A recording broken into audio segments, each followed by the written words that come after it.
En el tema de patología cervical vamos a comenzar hablando de las displasias de cervix. Es un tema de gran actualidad debido a la reciente aparición en el mercado de las vacunas del HPV. ¿Qué es la displasia cervical y cuál es su relación con el HPV? Bien, en primer lugar debemos recordar que a nivel del cervix tenemos en el endocervix un epitelio cilíndrico y a nivel del exocervix un epitelio plano poliestratificado. De forma fisiológica, el epitelio cilíndrico sale hacia afuera invadiendo el epitelio plano poliestratificado en lo que llamamos ectopia. Sin embargo, esa zona donde se unen el epitelio cilíndrico y el epitelio poliestratificado vuelve a recuperar su posición original mediante un proceso de metaplasia. Esa zona de unión es lo que llamamos la zona de transformación o la unión escamocolumnar, que es la zona de mayor actividad celular a nivel del cervix. Cuando se produce una infección por HPV, en la mayoría de los casos se produce a nivel de la zona de transición y el sistema inmunológico de la mujer es capaz de eliminar el virus. Sin embargo, en algunos casos estos virus se quedan acantonados en la célula de las capas más basales de la zona de transición, en estado latente. Se queda el genoma del virus integrado en el genoma de la célula, de forma que estas células de la zona de transición, que son las que más se duplican, tienen una zona integrada en su genoma, lo cual favorece la aparición de alteraciones en la replicación celular, con la consiguiente atipia y displasia. Cuando las atipias celulares solo afectan al tercio basal, hablamos de una lesión de bajo grado. Según va progresando, va afectando a la totalidad del espesor del cervix hasta convertirse en una lesión convertirse en un cáncer intracervical y luego en un cáncer invasor. Así, las displasias cervicales las podemos dividir en SIL de alto grado y SIL de bajo grado. SIL de bajo grado incluiría aquellas displasias que afectan a los 2/3 basales del epitelio y el SIL de alto grado cuando afecta a la totalidad del espesor del epitelio o el carcinoma intraepitelial. ¿Qué tenemos que hacer para la vigilancia de las displasias cervicales? Para su vigilancia tenemos la citología, que se debe realizar a todas las mujeres sexualmente activas, inicialmente una vez al año y posteriormente, cuando tenemos 3 seguidas negativas, se pueden empezar a espaciar, excepto en aquellas pacientes que tienen factores de riesgo en las que se deberá continuar haciendo anualmente. Si la citología es positiva, deberemos realizar una prueba de confirmación gold estándar, que es la colposcopia. La colposcopia puede ser negativa, en ese caso volveremos a la repetición de citologías. Si la colposcopia no es satisfactoria, es decir, no vemos la zona más peligrosa, que es la zona de transformación, deberemos realizar un legrado intracervical para obtener material para el estudio anatomopatológico. Y si la colposcopia es conclusiva y patológica, lo que deberemos hacer será una biopsia. ¿Qué hallazgos colposcópicos consideramos como patológicos? Pues la presencia de epitelio acetoblanco, yodo negativo, leucoplasia, mosaico vascular, etc. La biopsia puede revelar una lesión de SIL de bajo grado. Muchas de estas lesiones revierten solas y no necesitan tratamiento. Cuando tenemos un SIL de alto grado, el tratamiento de elección es la conización. Una vez vistas las displasias, pasamos al cáncer de cervix. Está aumentando la incidencia de cáncer de cervix a costa de las formas preinvasoras, es decir, de las displasias. Un 90% de los carcinomas de cervix son de tipo epidermoide y menos de un 10% son adenocarcinomas. ¿Qué factores de riesgo tenemos? Veamos la pregunta 175 del MIR 2006-2007. Dice, el carcinoma escamoso de cervix uterino ocupa el 5º lugar de los cánceres que afectan a la mujer. Se ha demostrado que su origen está íntimamente ligado a infección del HPV, el consumo de tabaco, la terapia hormonal sustitutiva, infecciones vaginales de repetición y la infección por el HPV, el virus del herpes simple. Es cierto que tanto el tabaco como la infección por el virus del herpes son factores de riesgo que encontraremos para el cáncer de cérvix. Sin embargo, la infección por el HPV es un factor de riesgo que es una condición indispensable para que se desarrolle un cáncer de cérvix de tipo epidermoide. Más del 99% de los cánceres de cérvix se asocian a la infección del HPV, es decir, que se considera una condición necesaria pero no suficiente para el desarrollo de este tipo de cáncer. Otros factores de riesgo serían la promiscuidad sexual, la inmunosupresión, como el VIH, los trasplantes y las displasias cervicales.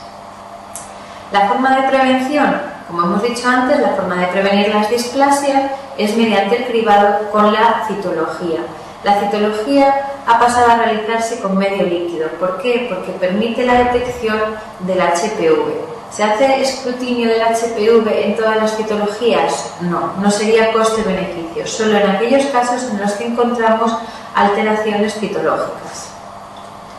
Y en segundo lugar, la prevención del cáncer de cérvix la haremos mediante las vacunas del HPV.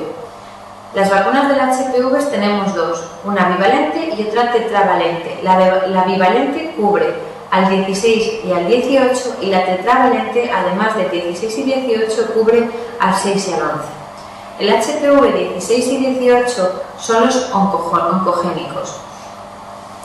Su papel, el papel de la vacuna al disminuir, al proteger sobre estos virus, el HPV 16 y 18, no podemos afirmar todavía que sea disminuir la incidencia de cáncer de cérvix, puesto que los estudios están hechos con un marcador intermedio, que es la displasia de cérvix. Lo que sí se puede asegurar es que las vacunas disminuyen la incidencia de displasia de cérvix y por esa misma razón se espera encontrar una disminución de la incidencia de cáncer de cérvix. Los HPV 6 y 11 son los responsables de lesiones benignas como son los condilomas genitales.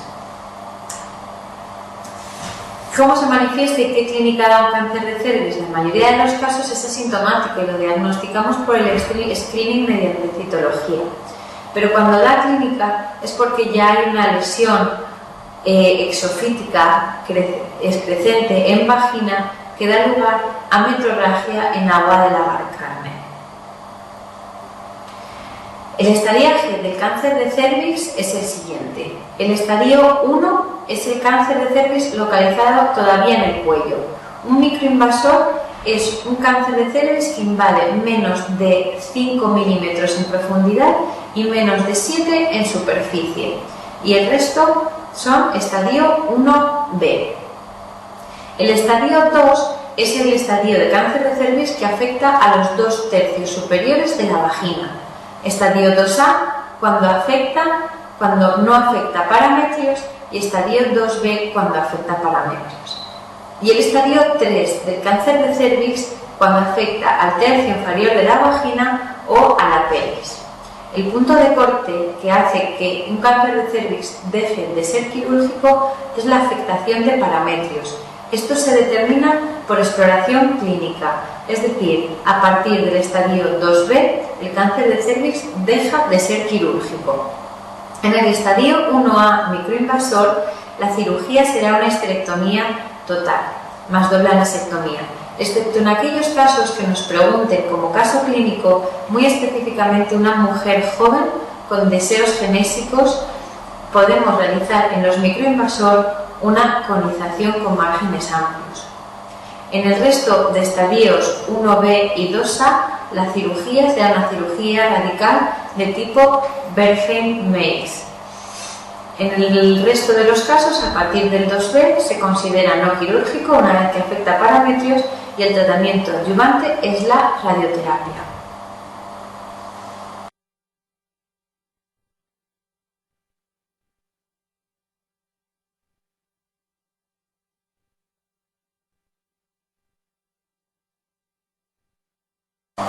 Pasamos ahora a ver la patología uterina. En primer lugar, la patología benigna, donde vamos a diferenciar los miomas y la hiperplasia endometrial. Los miomas son la tumoración benigna más frecuente en la mujer. Tenemos miomas subserosos, intramurales y submucosos. Los más frecuentes, los intramurales. Los que más clínica dan, los submucosos, que son los que dan clínicas de sangrado. Existen una serie de factores de riesgo, como son la historia familiar o la raza negra, y unos factores protectores, como los anticonceptivos, el tabaco y la multiparidad.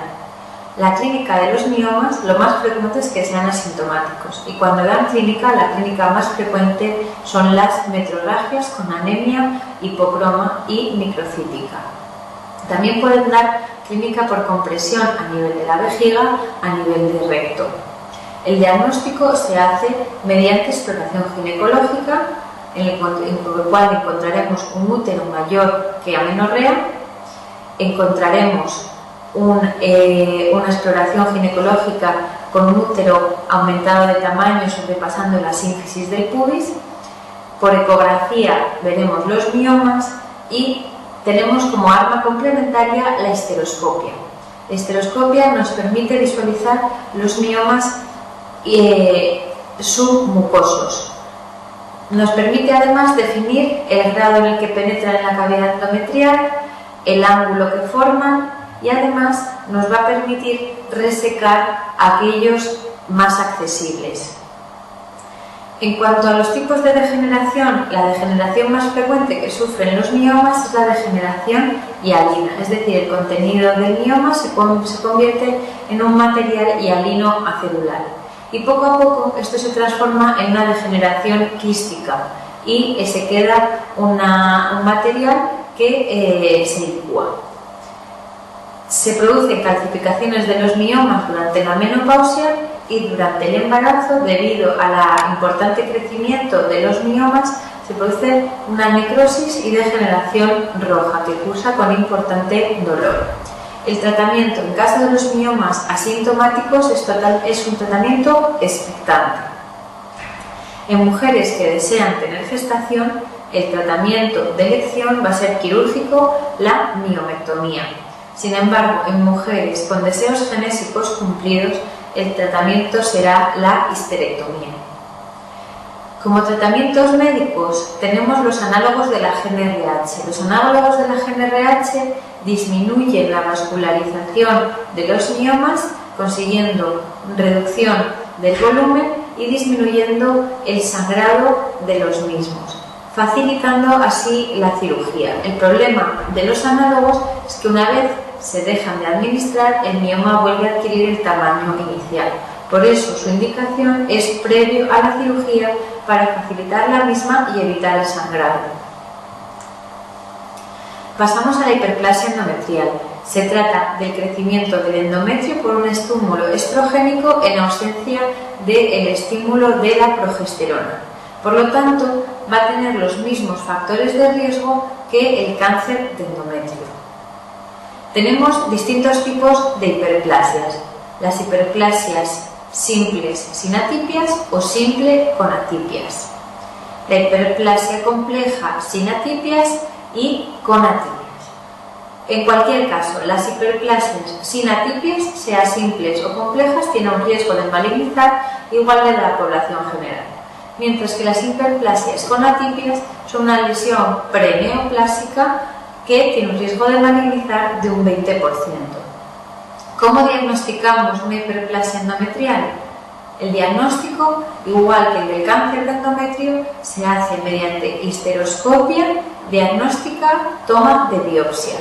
Y entonces, ¿cuándo debemos hacer una histeroscopia? Debemos sospechar que hay alguna patología endometrial cuando nos encontremos con ametrorragia posmenopáusica o bien con un endometrio engrosado más de 15 milímetros en premenopáusicas o más de 5 milímetros en posmenopáusicas. En esos casos realizaremos una histeroscopia diagnóstica. ¿Cuál es el tratamiento? De las hiperplasias sin atipias, lo que nos falta es la progesterona. con lo cual el tratamiento va a ser la administración de progesterona vía oral en segunda fase del ciclo. Otras opciones que tenemos es la colocación de un DIU de levonorgestrel que aporta la progesterona de forma local, o bien en pacientes en las que está contraindicado el tratamiento hormonal, una solución puede ser la ablación endometrial vía histeroscópica. Sin embargo, en las pacientes con hiperplasias endometriales con atipias, el tratamiento va a ser la histerectomía.